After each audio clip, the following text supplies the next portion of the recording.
Hello guys! Today I'll be showing you how to replace the eSpring water filter.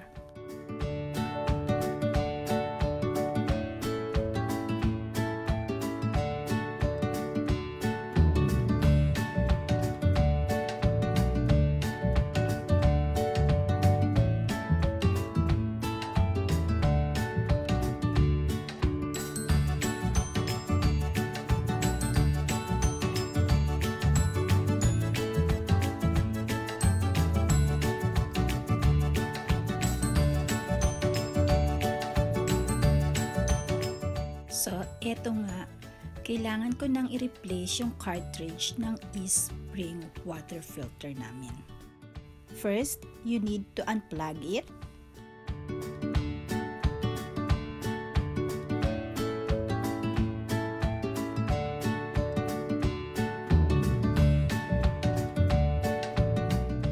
Remove the top.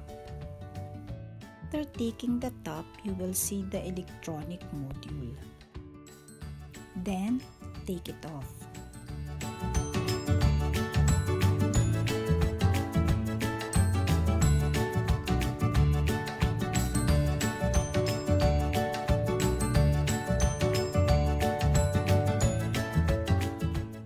Next is taking off the tubes.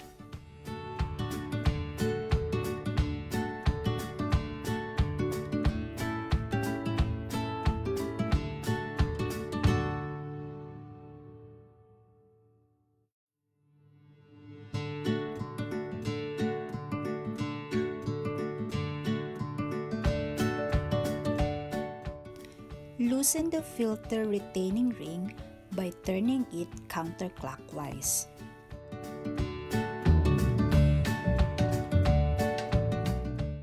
Set the filter bracket handle in a vertical position to relieve the vacuum.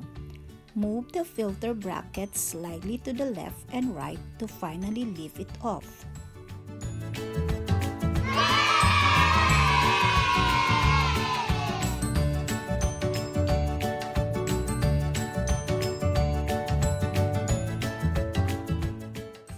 We need to clean the filter bracket and the inside of the base housing with warm water and rinse thoroughly.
Now, it's time to open our new cartridge.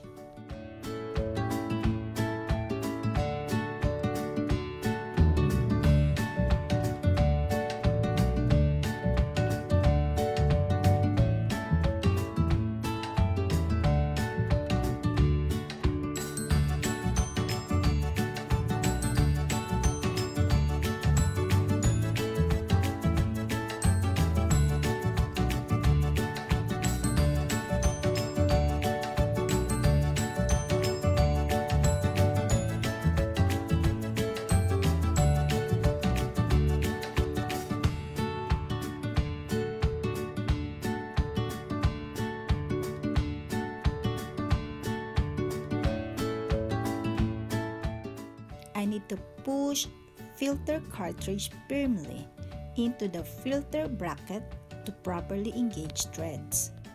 Then screw it.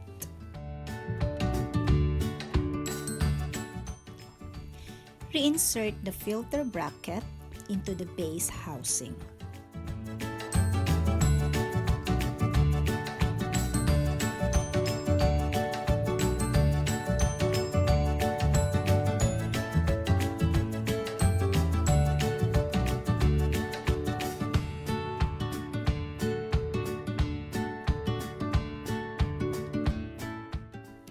Then, put back the filter retaining ring.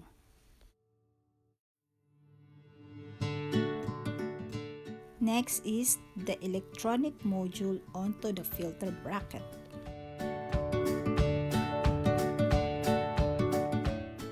Then the cord. Kailangan maririnig nyo yung tick para sure kayo na walang tatagas na water inside. Then put the top shard onto the electronic module.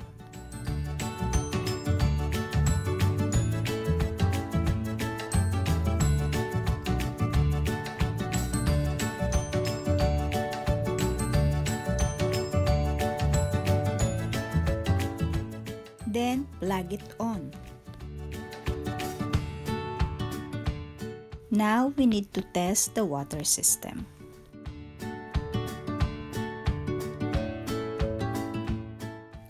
It will take a short time for the water to saturate the filter cartridge. So mag-iintay tayo ng konting oras para lumabas na siya. Ayan na, the water begins to flow. So nakikita natin na madumi pa yung water. Continue to let water run mga hanggang 5 minutes to flush and eliminates air pockets and to clear the filter cartridge of carbon dust.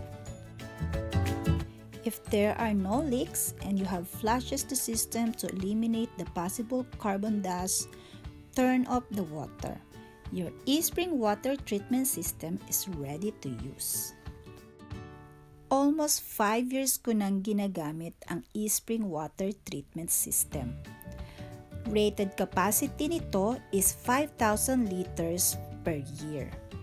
Sa paggamit ko ng eSpring water treatment, we avoided bottled water for almost 5 years. It is very safe and environmental friendly.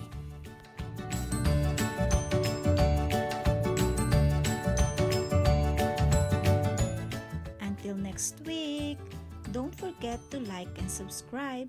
Bye!